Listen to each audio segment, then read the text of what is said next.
토마토 모닝쇼의 최종 투자 전략 시간 오늘장 모닝 시작하겠습니다. 자, 이번 주 이제 마지막 거래일이 되겠습니다. 금요일이고요. 오늘 토마토 투자자문 박준현 운용력과 이야기를 나눠보겠습니다. 안녕하세요, 운용님. 네, 안녕하십니까. 네.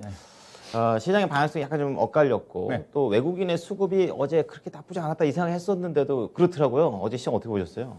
네, 그렇죠. 어제 이제 최근에 이제 미 증시는 생산자 물가 지수라든가 소비자 물가 지수가 높게 네. 나옴에 따라 가지고 전체적으로 단기 상승과 맞물려 가지고 약간 어떤 변동성이 좀 나오고 있는 쪽이지만은 네. 어떻게 보면 이제 조정받을 시점에서 물가 지표 자체가 높게 나왔던 부분 자체가 악재로 작용하고 있다고 좀 봐야 될 것 같고요. 네네.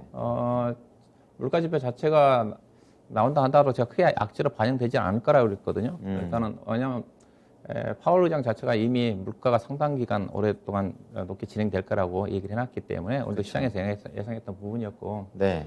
이제 오늘 미국 시장 자체는 이제 그런 흐름 쪽에서 나스닥 시장이 반등을 했다고 좀 봐야 될 것 같은데, 이제 미국 시장 같은 경우는 연말 소비 시즌에 대한 기대치가 높기 때문에 네. 대체적으로 강세가 전개되지 않겠다는 쪽이라고 봐야 될 것 같은데, 이제 국내 시장도 이제 그런 어떤 최근에 주가도 못 올라왔는데 인플레이션 우려감 자체가 시장에 상당히 공포스럽게 얘기를 하니까 심리 자체가 많이 유치된 상태이지 않습니까? 그렇죠. 최근 국내 시장 자체가 예. 여전히 해외 시장과 디커플링이 진행된 상태에서 어제도 이제 그런 어떤 흐름이 이제 장 초반에 좀 나타났다고 좀 봐야 될 것 같은데요. 앞서 얘기했다시피 어제 최근에 수급의 주체가 외국인에 따라 등락이 전개되고 있기 때문에 그렇죠. 외국인 수급이 어제 코스피 같은 경우는 그렇게 나쁘지가 않았어요.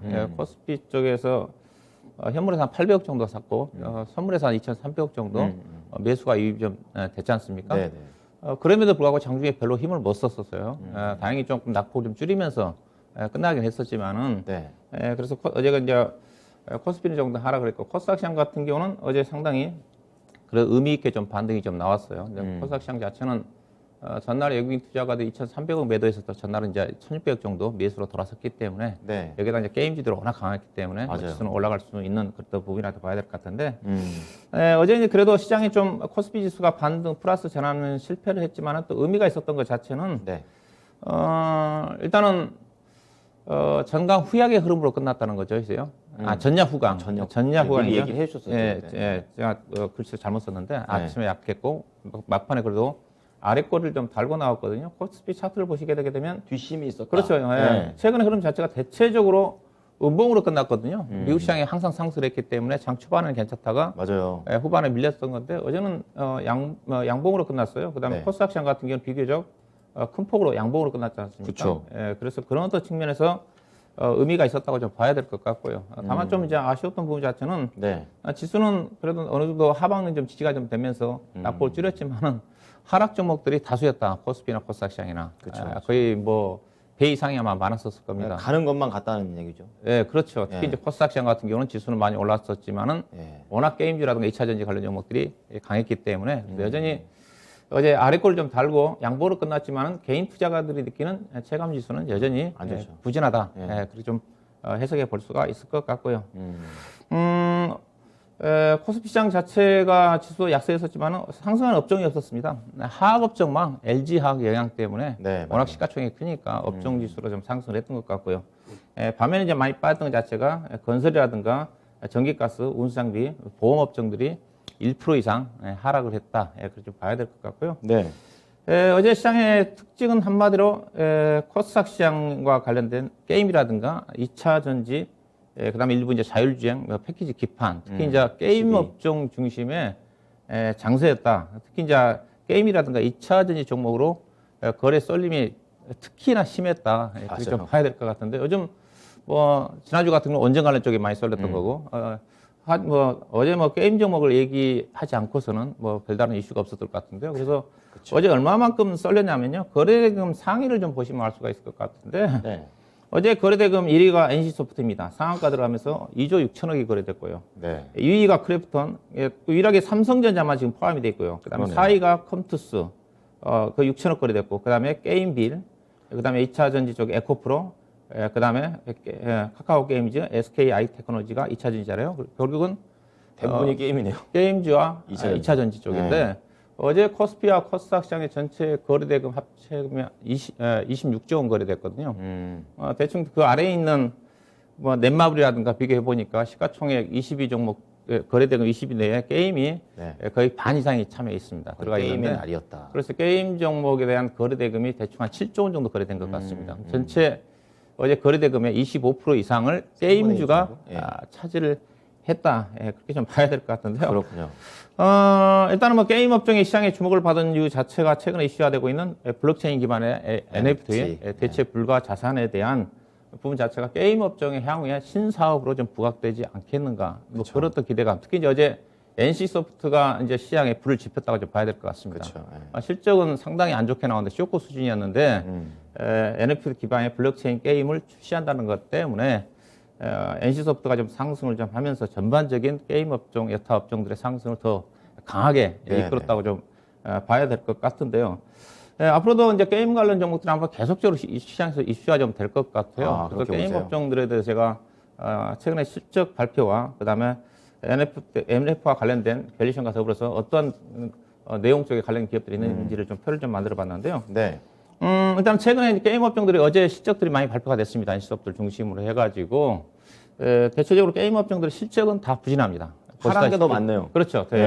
대체적으로 예상치를 상회하는 쪽 자체는 뭐 펄어비스라든가 몇몇 두세 개 종목 정도 그러네요. 대부분 실적 자체는 거의 쇼크 수준이에요. 근데 실적 자체는 전혀 통하지 않는 시장. 요즘 시장 자체가 그래요. 참. 실적이 좋아도 코스피도 마찬가지로 안 가고 이슈와 모멘텀이 강하게 부각되는 시장인데 게임 그러게요. 업종도 그런 흐름이라고 좀 봐야 될 것 같고요. 네. 자, 그렇다면 게임 종목들이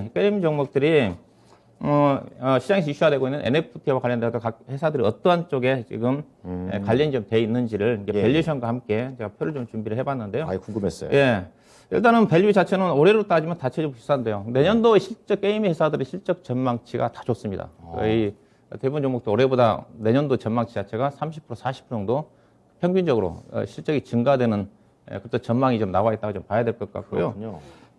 뭐 크래프톤이 이제 어제 실적 발표를 했는데 크래프톤이 다 실적은 최대치를 발표를 했고요. 크래프톤 같은 경우는 주가가 못 간 이유 자체가 어제는 실적으로 갔다고 봐야 될 것 같은데 회사 측에서는 어제 실적 발표 이후에 NFT 참여 자체는 신중히 접근한다는 그래도 보수적인 얘기를 했어요. 그렇기 때문에 실적은 최대치 게임 업종 내에서 시가총 1위고 최대 실적을 냈음에도 불구하고 상대적으로 좀 부진했던 게 아닌가 봐야 될 것 같고요. 그다음에 NC소프트는 이제 올해보다는 내년도 실적이 배 이상 증가된다고 봐야 될 것 같은데 어제 이제 실적 발표를 하면서 NFT와 결합한 신작을 내년도에 출시를 하겠다. 그런 부분 자체가 주가를 이끌었고요. 그다음에 카카오 게임즈도 이제 NFT 이제 거래소가 또 이슈가 되고 있거든요. 이게 뭐 NFT 게임을 하면서 돈을 벌고 그 돈을 암호화폐로 한전해서 현실 세계에서 돈을 꺼내서 사용할 수 있는 그게 이제 NFT와 관련된 그렇죠. 게임 업체들의 돈 버는. 모멘텀이지 않습니까? 그래서 그렇게 진행이 된다 한다면 게임 회사들은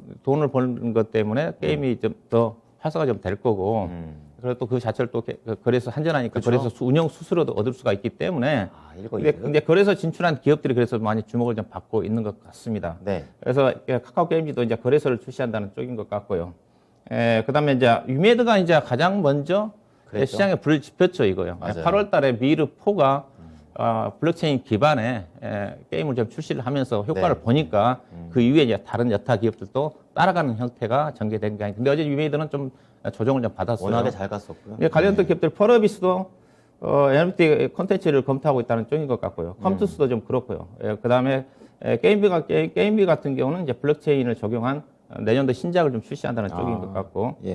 그다음에 어제 이제 실적 발표를 전날 양호하게 발표된 NHN 같은 경우도 NFT와 연결된 게임을 출시한다는 것 때문에 여기저기 게임 회사들이 NFT와 관련된 신작의 새로운 신사업에 진출했다는 재료가 계속적으로 노출이 좀 되고 있는데 일단은 이게 부분 자체가 제가 보기에도 상당히 어떤 게임 업체한테는 영향을 미칠 수 있는 그런 부분인 것 같아요. 실제로 일부 기업들 같은 경우는 영향을 미칠 수 있고 다만 이제 모든 게임들이 해당되는 게 아니고 이게 이제 NFT 기반의 어떤 아이템 거래를 통해 가지고 블록체인을 통해 가지고 현금할 수 있는 것 자체는 RPG 게임에만 해당이 되는 거고요. 네, 국한적이네요. 네, 그렇죠. 그다음 우리나라에서는 사행성, 게임하면서 돈 버는 것 자체가 사행성으로 규정되어 있기 때문에 우리나라에서는 적용하기 어려운데 근데 대부분 게임 회사들이 해외 쪽에 많이 기반을 두고 있기 때문에 해외 쪽에 IP를 두고 있는 RPG 게임을 두고 있는 그런 회사들은 아마 계속적으로 이슈가 좀 되지 않겠는가 그렇게 봐야 될 것 같고 그래서 밸류를 본다 한다면 그렇게 아주 높지는 않습니다. 이게 왜냐면 PR 기준에 내년도 20배 정도 되는 수준이지 않습니까?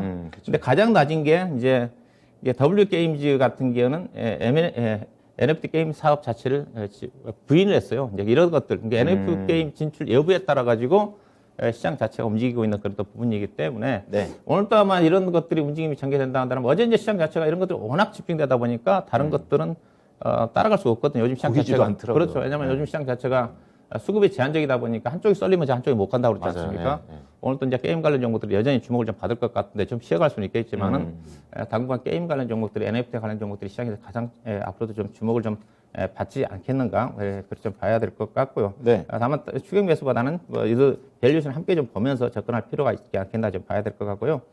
그다음에 이제 여타 나머지 이제 특징 종목들 보게 되게 되면 LX 인터내셔널이 어제 좀 코스피 쪽에서 그래 좀 네. 올랐어요. 올라간 이유 자체는 뭐 최근에 요소수 부족과 관련해 가지고 옛날 LG 상사죠. 네. 중국에서 11,000톤 규모의 LG 상사가 물량을 확보했다. 그런 더 제로인 것 같은데 그보다도 예상가 지금 실적이 워낙 좋게 나왔거든요. 대표적으로요. 실적이 좋게 나왔는데 반영을 못했던 부분 자체가 어제 그 내용과 함께 주가가 반영된 게 아닌가 좀 봐야 될 것 같고요. 실적과 이슈가 겹쳤군요. 예, 그렇죠. 예, 실적과 이슈가 겹쳤다고 좀 봐야 될 것 같고요. 그다음에 이제 LG이노텍, LG이노텍 어제 이제 패키징 기판 쪽에 어제 이제 코스피 시장 쪽에 시가총액 상위 종목 중에서 의미 있게 움직인 종목들 거의 없었습니다. 그렇군요. LG상사나 LG이노텍 정도 패키징 기판 산업에 대한 성장성 부분이라고 좀 봐야 될 것 같고요. 네. 이 종목은 제가 추천해드렸던 종목인데 뭐 간단하게 좀 알려드리면 네. 이따가 오늘 또 관심도 이쪽을 좀 봐야 될 것 같은데요. 뭐 네. 추가적인 상승은 충분히 더 가능하지 않겠는가. 외국인 투자가들이 지금 아마 16일째 정도 기간 투자를 사고 있는 쪽이거든요. 뭐 충분히 추가적인 상승이 좀 가능할 것 같습니다. 오래 사네요. 예. 그다음에 이제 뭐 심텍도 마찬가지죠. 어제 이제 코스피 시장 쪽에서 앞서 얘기했다시피 게임주, 예. 2차 전지, 그다음에 패키징 기판, PCB. PCB, 그다음에 일부 자율주행, 갈라도 주목이라 봐야 될 것 같은데 심텍도 지금 계속적으로 외국인 투자가들이 이 종목은 주도를 하고 있다고 보시면 될 것 같습니다. 여긴 DDR5 쪽이죠. 네, DDR5 쪽으로 제가 이제 22,000원대 추천해드렸던 종목이었거든요. 그랬죠. 네, 그때 100% 올랐는데 그때는 이 DDR5고 지금 올라간 거는 패키징 기판입니다. 다른 거군요. 예, 패키징 기판 쪽과 관련된 부분이라고 좀 봐야 될 것 같고요. 그다음에 2차전 쪽 어제 눈에 띄었던 것 자체는 동아기업이 어제 주가가 한 13% 정도, 14% 정도 급등이 나오는데요. 예상한 전해질 기업이거든요. 최근에 전해질 기업과 관련된 첨보가 주가가 급등하다 보니까 그렇죠. 상대적으로 이제 동아기업이 최근에 이제 미국 쪽의 캐파 증설을 많이 좀 추진하고 있는 쪽이거든요. 그래서 충분히 이 종목은 뭐 첨보에 비하면 좀 더 주가가 올라갈 수 있는 여러 가지 좀 좋게 보시는 거예요. 자산 가치가 뛰어난 회사이기 때문에 투자하는 데는 문제는 없거든요. 네. 계속적 투자 확대를 통해 가지고 실적 성장을 주도하지 않겠나 봐야 될 것 같고요. 그다음에 그 장비 종목 중에 어제 PNT가 주가 급등이 나왔거든요. 그랬군요. 17% 정도 상승을 했는데 어제 이제 장비뿐만이 아니라 폐배터리 관련 종목, 영화금속이라든가 파워로지스라든가 관련 종목까지 많이 확산이 좀 됐어요. 네. 예사가 이제 실적이 좀 발표했는데 실적은 예상치보다 약간 상회한 실적이 나왔고요. 이 종목과 더불어서 이제 이노배터리라든가 네. 장비 종목 쪽으로 좀 이제 소재 종목들이 가격 부담이 있으니까 지차 종목, 소재 관련 종목들은 장비 종목들은 PNT는 올랐지만 에타 종목들은 조정을 좀 받았거든요. 네. 확산이 좀 되고 있는 게 PNT를 통해서 확인해 볼 수가 있을 것 같고요. 그다음에 셀러버리라든가 셀러버리가 이제 뭐 재료 가지고 아까 움직임 전개됐던 것 같고, 그다음에 이제 NH 한국 사이버 결제가 어제 급등이 좀 나왔어요. 그렇습니다. 올라간 이유 자체가 이제 장 끝나고 무상증자 50%를 발표를 했고, 예상한 이제 디즈니 플러스의 PG 사업자로 선정이 됐지 않습니까? 네. 근데 간밤에 미국의 월트 디즈니는 많이 빠졌더라고요. 가입자 유치가 좀 부진할 것 때문에. 그렇죠. 무상증자 50% 가지고 주가가 올라갈 수 있는 그런 부분이 아닐 것 같고요. 왜냐면 예상 실적보다 10% 정도 하회한 실적이 나왔거든요. 영업이익 한 110억 정도 나왔으니까 시가총액 1조 원이 넘기 수준이기 때문에 상당히 프리미엄을 많이 받고 있는 주식입니다. 그래서 네. 무상증자 50% 가지고 주가가 강하게 올라가기는 조금 부담스러운 가격이 좀 되지 않겠나 봐야 될 것 같고요. 그다음 앞서 얘기했다시피 덱스터가 메타버스라든가 여러 가지 최근의 이슈에 따라서 강한 움직임이 전개됐다, 그렇게 좀 봐야 될 것 같습니다. 네. 자, 국내 시장은 그야말로 뭐랄까요? 이제 기본적인 분석이라든지 이런 게 잘 통하지가 않습니다. 스쳐도 한 방에 난 것처럼 이제 NFT 얘기가 나왔다면 이제 그것과 관련된 종목들은 전체 다 상승하고, 그런 가운데 또 소외되는 우리 투자자분들도 참 많으실 것 같습니다. 어떠한 전략으로 오늘 이번 주를 마무리를 해야 될지 알아보겠습니다. 어떤 전략 갈까요? 예, 일단은 최근에 이제 이슈됐던 미국의 인플레이션 우려로 인한 악재 영향력은 추가적으로 확대는 전 제한적이라 좀 봐요. 아, 그러니까 그러세요? 최근에 제가 생각보다 약간 변동성이 나왔던 것 자체는 생각보다 물가 지표가 조금 나왔기 때문에 네. 뭐 어느 정도 거의 반영이 좀 됐다. 그런 관점에서 좀 보셔야 좀 될 것 같고요. 그래서 앞서 얘기했다시피 미국 시장 자체는 이제 실적도 거의 다 발표가 됐거든요. 이제 잘 연말 나왔죠? 소비 시즌에 기대치로 좀 넘어갈 것 같습니다. 소비 시즌에 기대치가 높기 때문에 미국 시장은 쉽게 꺾이지가 않는다. 그래서 오늘 그냥 미국 시장에 나스닥 시장이 어제 전날 급락해서 약간 반등이 좀 나왔다고 좀 봐야 될 것 같고요. 네. 일단은 국내 증시가 여전히 이제 디커플링이 좀 해소가 될지, 해소는 아니겠지만 완화가 좀 될지가 한 건인데, 일단 네. 어제 약간 긍정적인 시그널은 좀 있어요. 왜냐면 어제 달러가 간밤에도 많이 올랐지만 어제 원달러 한 줄은 하락을 했거든요. 네. 6골을 달고 밀렸고, 오늘 이제 좀 약간 부담스러운 부분 자체는 앞서 달러 인덱스가 좀 95 레벨을 돌파를 했거든요. 작년 맞아요. 7월 달 이후에 고점이기 때문에 네. 오늘 이제 원달러 한 줄을 좀 봐야 될 것 같은데 그게 약간 이제 걸림돌은 됩니다. 네. 걸림돌은 되는데 아니, 어제 이게 치명타는 아닌 것 같아요. 지금 환율에 따라서 뭐 외국인 수가 막 움직이는 것도 아니고. 그렇죠. 달러가 이제 대표적인 안전자산인데 네. 달러는 어제 급등했지만 대표적으로 다른 그 위험자산 쪽 원자재 가격들은 나쁘지 않았거든요. 맞아요. 네. 불이라든가 그렇기 때문에 달러 가격 하락 상승 부분 자체는 크게 시장에서 부정적으로 영향을 외국 수급에 미치는 영향 크지는 않을 것 같고 앞서 얘기했다시피 어제 원달러 환율이 비교적 음봉으로 떨어지지 않습니까? 어제 그렇죠. 네.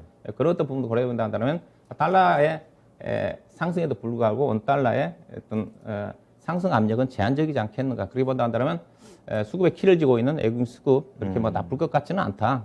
파는 매매는 아닐 것 같다. 그렇게 좀 봐야 될 것 같고. 그렇군요. 그다음에 앞서 얘기했다시피 기술적으로 일단 2,900포인트 언저리 정도가 뭐 충분히 어제 지지할 수 있는 아래골을 달고 양봉으로 끝났기 때문에 네. 2,900포인트 하방이 지지가 될 가능성이 크거든요.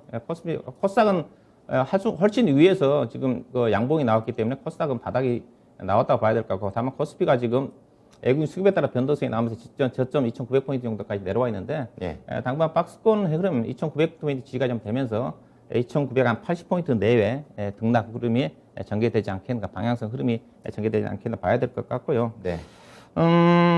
일단은 주목을 해야 되는 것 자체는 이제 오늘 개별 기업들의 실적들이 이제 오늘과 다음 주 월요일에 다 발표가 되거든요. 그렇군요. 개별 기업들의 실적에 따라서 약간 변동성이 나올 수가 있습니다. 개별 기업들은. 그리고 또 좋은 종목들은 이제 종목 차별화 장사 전개 좀 될 거고요. 그다음에 이제 그 개별 종목도 갖고 계신 분들은 NFT 관련 종목 쪽으로 관심이 쏠리면 어제처럼 내가 갖고 있는 다른 종목들 게임이라든가 그렇죠. 2차 전지 아니면 소외를 받을 수가 있거든요. 네. 그래서 오늘 개별 종목들 매매하시는 분들 코스피도 마찬가지인 것 같아요. NC소프트라든가 게임 관련 종목들의 흐름을 좀 보면서 네.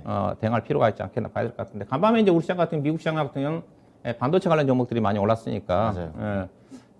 우리나라 관련된 쪽 웨스턴 디지털이 이제 랜드 예산인데 어제 6% 가까이 상승을 했거든요. 강했네요. 그래서 우리 시장도 코스피 IT라든가 코스닥 시장의 반도체는 뭐 미국 시장 같은 경우는 비메모리 중심의 AMD라든가 퀄컴이라든가 관련 종목들이 그쪽으로 올랐으니까 가더라고요. 그래서 예. 비메모리 쪽에 관심 좀 가져야 되겠죠. 그래서 관심은 IT고 그다음에 이제 업종 코스피라든지 경기활동 쪽 화학 업종 그다음에 미국의 소비 시즌과 관련된 뭐 의류 쪽 있죠. 그리고 이제 앞서 얘기했던 시스템 반도체 그다음에 패키징 기판 그다음에 폴더블 폰이 미국 쪽에서 상당히 지금 많이 팔리고 있는 것 같거든요. 그래요? 근데 주가는 전혀 반영되지 못하고 있습니다. 시장 점유율이 폴더폰에서만 12%가 된다는 거거든요. 네네. 아직 반영되지 않고 폴더폰 좀 보셔야 될 것 같고 그다음 그렇군요. 미디어 콘텐츠 관련 종목 쪽에 종목을 찾아봐야 될 것 같습니다. 네. 자, 그렇다면 이제 시장에 대한 관심주 아까 전에 잠깐 이제 얘기를 해 주셨어요. PCB 보자 이렇게 얘기하셨는데요. 자세히 볼게요. 네, 제가 이번 주 수요일 날 제가 이제 패키징 기판을 얘기했지 않습니까? 맞아요. 예. 여전히 그쪽에 좀 관심 좀 가져야 될 것 같습니다. 그래서 다시 한번 수요일 날에 제가 코리아 서킷을 추천해 드렸던데 네. 여전히 시장에 지금 그래도 업황 중에서 가장 괜찮은 쪽이 패키징 기판 쪽이거든요. 패키징 기판과 관련된 회사 일단 매출 비중이 가장 많은 회사가 심텍이라고 그랬고 그렇죠. 심텍이 지금 신고가고 예. 그다음에 대덕전자도 어제 신고가 나오고요. 코리아 서킷 코리아 서킷은 제가 수요일 날 언급해 드렸던 건데 목표 주가 2만 원 잡아 드렸거든요. 단기요. 근데 이거 뭐 2만 4천 원까지 좀 보셔야 될 것 같고요. 네. 보셔야 될 것 같고 그다음에 해성 DS가 30% 정도 되고 삼성전기 그다음에 LG노텍 앞서 얘기했다시피 LG노텍 제가 한 달 전에 추천해 드렸던 종목인데 목표 주가를 도달했는데 추가적으로 워낙 지금도 보시게 되게 되면 그 관련 종목들 이제 밸류를 좀 봐야 되는데 네. 가지고 나온 이 자체가 주가 자체가 여전히 쌉니다. 국내 기업들 그 관련 기업들 밸류를 보시게 되면 심텍이 주가가 많이 올라왔지만은 PER이 지금 9.7배 되는 수준이거든요. 네. 표를 보시게 내년도 예상 실적 보게 되면 대덕전자가 조금 높은 수지만 13.2배입니다. 네, 13.2배, 코리아 서킷도 8배밖에 안 되는 수준인데, 글로벌 기업들의 이쪽에 그 관련 쪽이 PR이 평균 20배가 넘거든요. 20배가 넘습니다. 여전히 국내 쪽에 싸고 또 현재 수급을 주도하고 있는 쪽이 뭐 심텍 같은 경우는 지금 단기간에 지금 4일 동안 외국 투자가들이 거의 180만 주를 사고 있거든요. 네네. 주도하고 있는 그런 부분이기 때문에 계속적 관심을 좀 가져야 될 것 같고요. 그래서 심텍도 언급해드렸던 종목이고 코리아 서킷도 지난 시간, 그다음에 LG노텍이 올라가면서 지금 삼성전기를 못 가고 있거든요. 삼성전기도 약간 힘 맞추기 과정이 전개될 것 같습니다. 네. 수급을 좀 고려해서 그 중에서 해성 DS를 좀 보도록 하겠습니다. 네. 자, 해성 DS 어떠한 매력이 있는지, 그리고 목표가 도달도 여기 또 이 패키징 중에 LG이노텍도 나왔었거든요. 예. 추가적으로 좀 얘기 좀 해주세요. 이게 LG노텍 뭐 추가적으로 아마 24만 5천 원 정도까지는 뭐 상승이 여러 개 있어 보이고요. 네. 더 아직도 주가 싸기 때문에 가져가셔야 될 것 같고, 그다음에 코리아 서킷가 지금 19,600원인데 네. 수요일 날 2만 원 잡아놨는데요. 그렇죠. 워낙 이쪽 수요가 강하기 때문에 좀 내년도 한번 1월 달 정도까지 가게 되면 2만 4천 원까지 코리아 서킷은 가능하지 않겠나 더 보시면 될 것 같고요. 예. 해성 DS는 이제 차량용 반도체 쪽입니다. 예사가 별 보시다 앞서가겠지만은 요즘 가장 강한 게 패키징 기판 쪽이거든요. 그다음에 강한 게 뭐 차량용 반도체가 지금도 네. 내년도 1분기 정도가 부족하다 그러니까 예상한 차량용 반도체 쪽의 매출 비중이 70%고 그다음 패키징 기판 쪽이 30%인데 차량용 반도체도 지금 엄청 좋고요. 그렇죠. 좋고 두 가지 부위라 좀 봐야 될 것 같은데 네. 글로벌 기업 중에 예산 차량용 반도체에 키를 맞춰본다 한다면 지난번에 제가 코리아 서킷 추천해 드릴 때는 이비덴이라는 회사를 비교했지 않습니까? 네. 이비덴이라는 패키징 기판 쪽이고 예산은 이제 일본 회사인가 그렇죠. 예산은 이제 차량용 반도체를 본다면 차량용 반도체의 대표적인 회사가 NXP하고 인피니온입니다. 관련 종목들 표를 보시게 되면 신고가입니다. 전일도 아마 NXP가 아마 3% 정도 상승할 거고요. 그다음에 인피니온도 올랐거든요. 어제 올랐던 것 자체가 다 미국 시장에서도 비매물로 쪽이니까 이미 나오고 있군요. 예, 그런 부분에 보시면 될 것 같고요. 예산은 이제 최근에 이제 수요가 워낙 좋다 보니까 네. 500억 정도 캐파 증설을 했는데 내년도 2020년도 말에 완공이 됩니다. 그래서 계속적으로 중장기적으로 성장하지 않게 봐야 될 것 같은데 예산 이제 실적표를 보시게 되게 되면 실적이 가파르게 좋아지고 있거든요. 2019년도 영업이익 270억 된 회사가 올해 848억으로 거의 3배 이상 증가가 되고요. 그러네요. 그다음에 캐파 증설이 완료가 되는 2023년도는 1,300억이 넘어갑니다. 그래서 지금 PER 기준에서 내년도는 9배 되는 수준인데 현재 지금 올해 그 인피니언이라든가 NXP가 PER이 30배에서 그다음에 NXP 같은 경우는 68배입니다. 그렇군요. 그걸 비교해보면 상당히 싸다. 올라가다. 차량용 올라갈 수가 반도체는 있겠네요. 지금 시장에서는 내년도 최소한 1분기, 2분기 정도 가야지 해소가 될 거라는 완화가 될 거라는 전망이거든요. 네. 그런 부분에 좀 보셔야 될 것 같고요. 그래서 여전히 주가가 올라왔지만 차트 좀 보도록 할 건데요. 이 종목은 제가 많이 언급했던 주식입니다. 2만 아마 4천 원대에서 언급했던 주식인데 최근에 주가 못 올랐어요. 다른 것들을 앞서 보시면 심텍이라든가 코리아 서킷이라든가 그런 거 비하면 주가 좀 행보하고 있는 쪽에 충분히 고점 돌파를 시도하지 않겠는가. 현재 가격 정도에서 플러스 200원 정도에서 충분히 매수 가능할 것 같고요. 목표 네. 주가는 5만 8천 원 정도, 손절 가격은 4만 2천 원 정도를 보시면 될 것 같습니다. 네, 뭐 PCB가 좋긴 좋습니다. 거기에서 목표가 도달 종목도 나오고요. 자, 이 부분 좀 체크를 좀 해보도록 하고 또 공방이 좀 준비가 되어 있습니다. 11월 14일, 그러니까 이번 주 일요일 날 준비가 되어 있고요. 20시부터 22시까지 2시간 동안 하시는데 어떤 내용으로 하십니까? 네, 뭐 시장은 방향은 저도 참 예측가 쉽지 않거든요. 어려워요. 저도 주가 안 빠진다고 그랬었는데 지금 2,900까지 내려왔어. 그렇죠. 시장보다는 종목에 종목. 좀 집중을 해야 된다 그런 관점에서 연말에 관심을 가져야 될 종목 위주로 해서 공방이 진행될 것 같습니다. 네, 좋은 종목들 많이 좀 소개 좀 해주십시오. 오늘 말씀 감사합니다. 네, 고맙습니다. 네, 지금까지 토마토 투자자문 박준현 운용역과 함께한 오늘장 모닝이었습니다.